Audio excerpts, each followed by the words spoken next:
교회 여러분 평안한 아침 맞고 계신가요? 3월 6일 목요일 새벽 성서 읽기 시작하겠습니다. 오늘부터 저는 복음서를 본문으로 한 강해식 설교로 목요일 금요일 새벽 교우님들을 찾아뵈려 합니다. 최초의 복음서인 마가복음부터 차례대로 살펴보려고 하는데요. 오늘 첫 설교의 제목은 예수의 세례 그리고 시험입니다. 먼저 오늘의 한마디는 전설적인 복음 전도자 빌리 그레이엄의 말입니다.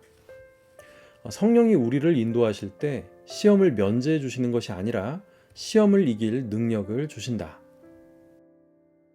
예수님은 세례 요한에게 세례를 받는 순간 하나님으로부터 사랑하는 아들로 인정받았고 성령의 충만함을 받으셨습니다. 하지만 그를 기다리고 있는 것은 광야의 시험이었습니다. 마가복음 1장 1절에서 13절 말씀입니다.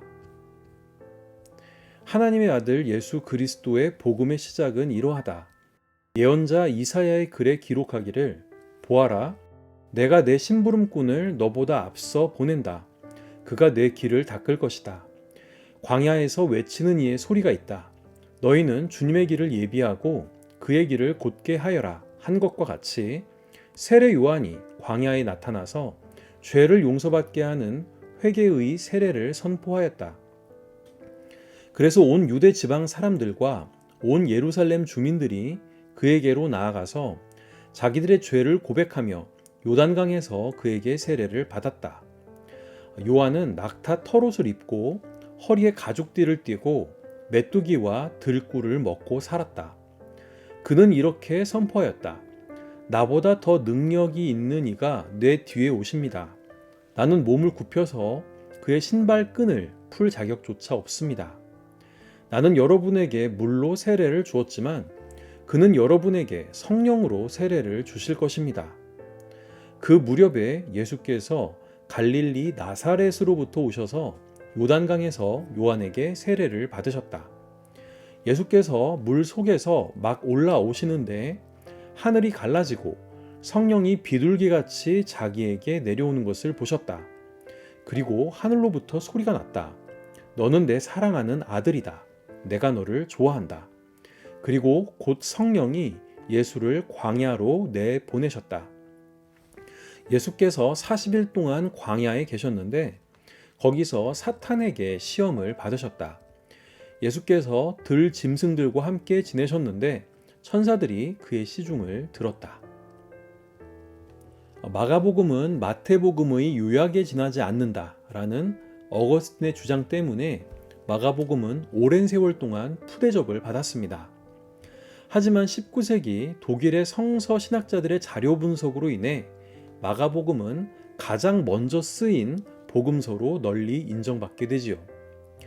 1956년 빌리 막세는 복음 전도자 마가라는 책에서 마가복음은 가장 먼저 기록되었기 때문에 시간상 처음 목격자들과 가장 밀착되어 있으며 따라서 가장 정확한 예수에 대한 보도를 싣고 있다고 주장했습니다.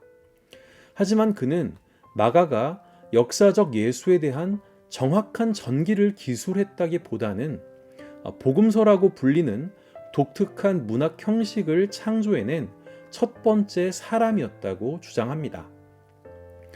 떠돌던 예수에 대한 전승들을 수집해 단순히 연결한 것이 아니라 전승들을 배치하고 편집하는 과정에서 자신만의 신학을 드러냈다는 것이지요. 이 신학은 마가 자신이 몸담고 있던 어떤 공동체의 삶의 자리를 반영한 것입니다. 이에 대해서는 나중에 다시 말씀드리겠습니다. 그렇다면 마가는 왜 복음서라는 장르를 만들게 되었을까요? 마가복음은 대략 AD 70년경 쓰여진 것으로 알려지는데요. 예수께서 십자가에 달리시고 부활 승천하신 지 약 40년이 흐른 뒤였습니다. 이 기간은 바울이 전도 여행을 하며 각지의 교회를 세운 때이기도 한데 바울은 예수의 죽음을 통한 속죄와 부활의 희망을 그의 선포의 중심에 놓았습니다. 하지만 산 예수에 대한 이야기는 바울 서신 어디에도 나타나 있지 않지요. 바울은 산 예수를 만난 적이 없었으니 이는 당연한 결과이기도 합니다. 여기에서 마가는 뭔가가 빠져 있다라는 허전함을 느낍니다. 그래서 산 예수는 과연 어떤 삶을 살았길래 예수의 죽음과 부활이 우리에게 구원을 주는 것일까 하고 의문을 갖게 되지요. 이후 마가는 아직 살아있는 예수의 목격자들을 만나고 그에 대한 전승을 수집해서 산 예수의 이야기, 돌 선생님의 워딩으로 예수전을 구상한 것입니다. 그렇다고 단순하게 예수의 삶을 시간의 순서대로 서술한 것은 아니고 초대교회가 공유하고 있던 예수의 죽음과 부활이라는 주제를 중심에 놓고 예수의 일대기를 엮어간 것이지요. 이렇게 설명을 하다 보면 한없이 길어질 것 같아서 배경 설명이 필요한 부분이 있다면 그때그때 설명을 드리기로 하고 본문의 내용으로 바로 들어가 보겠습니다. 먼저 1절입니다.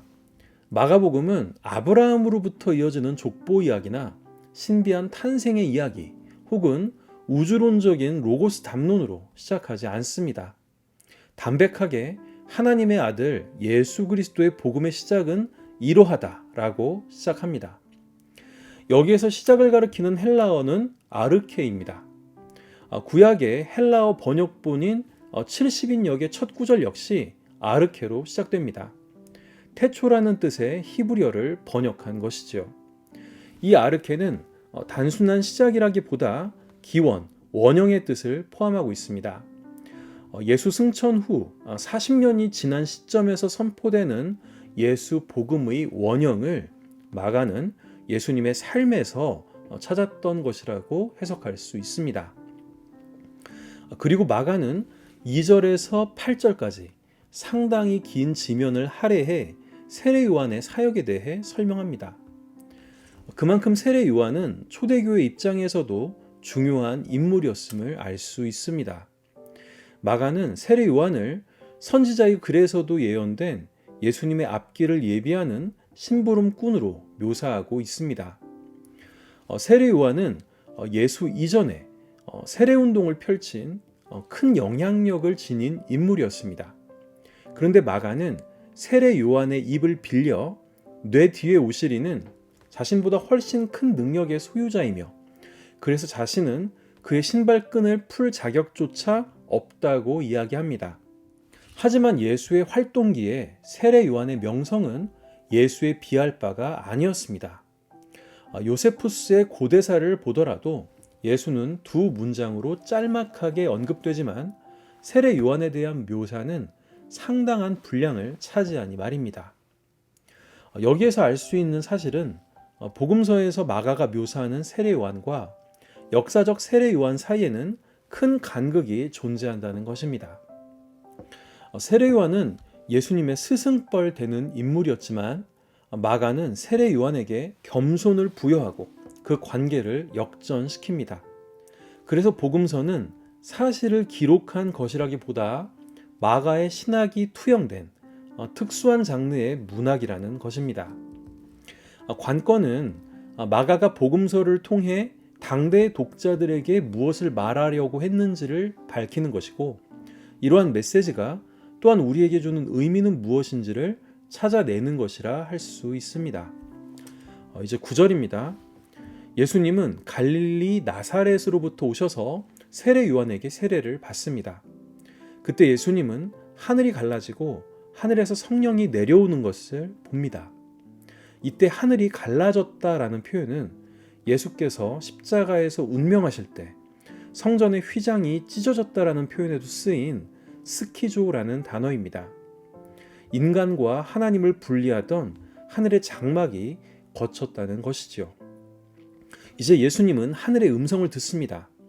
너는 내 사랑하는 아들이다. 내가 너를 좋아한다. 하나님의 아들로 인정을 받으신 예수님은 이제 성령의 인도를 받습니다. 그런데 성령은 그를 영광의 장소로 인도하는 것이 아니라 광야로 인도합니다. 유대 광야는 뜨거운 사막 기후에다가 뱀, 전갈, 들짐승들이 사는 인간이 살 수 없는 척박한 땅입니다. 그곳에서 예수님은 40일 동안 사탄에게 시험을 받습니다. 마태와 누가는 예수께서 사탄에게 세 가지 시험을 받은 것으로 자세히 묘사하지만 마가는 단순하게 사탄에게 시험을 받으셨다라고만 기록할 뿐입니다. 이러한 간결함이 마가복음의 매력이기도 하죠. 이때 예수께서는 들짐승들의 위협을 받았지만 천사의 수종으로 표현된 어떠한 신적 도움으로 그 시험을 이겨냅니다. 저는 마가복음을 자세히 읽기 전에는 예수께서 사탄의 시험을 통과한 후에 하나님의 아들로 인정을 받고 공생애를 시작하신 줄 알았습니다. 그런데 순서가 정반대였어요. 세례를 받으실 때 하나님의 아들로 인정받으신 후에 성령이 충만한 상태에서 사탄에게 시험을 받으신 것이었습니다. 저는 여기서 두 가지를 느꼈습니다. 첫째, 예수께서 하나님의 아들로 인정받은 것은 시험을 통과한 어떤 공로의 결과가 아니라는 점입니다. 우리 역시 하나님께 의롭다 인정받는 것은 우리의 공로가 아닌 주님의 은혜라는 점을 잊지 않았으면 좋겠습니다. 둘째, 예수께서도 그러셨듯 우리에게도 성령의 충만함을 받은 후 큰 은혜를 받은 직후에 사탄의 시험이 올 수 있다는 것입니다. 우리 교회 역시 교회당 이전이라는 은혜로운 순간을 맞이하고 있습니다. 하지만 바로 이때 사탄은 우리를 시험할 수 있습니다. 우리 모두 앞서가신 예수님을 바라보면서 앞으로 닥칠지 모르는 시험을 잘 이겨냈으면 좋겠습니다. 함께 기도하겠습니다. 하나님, 오늘부터 마가복음을 자세히 읽으며 그 안에 담긴 청수를 길어 올리려 합니다. 말씀을 전하는 자와 듣는 자 모두에게 충만한 은혜를 내려 주시옵소서. 예수님의 이름으로 기도드립니다. 아멘. 오늘의 찬양은 내 평생에 가는 길입니다. 성령의 은혜가 임한 직후 사탄의 시험이 찾아올지라도 앞서가신 우리 예수님을 바라보면서 그 시험을 잘 이겨내시길 기도드립니다. 저는 내일 다시 찾아뵙겠습니다. 감사합니다.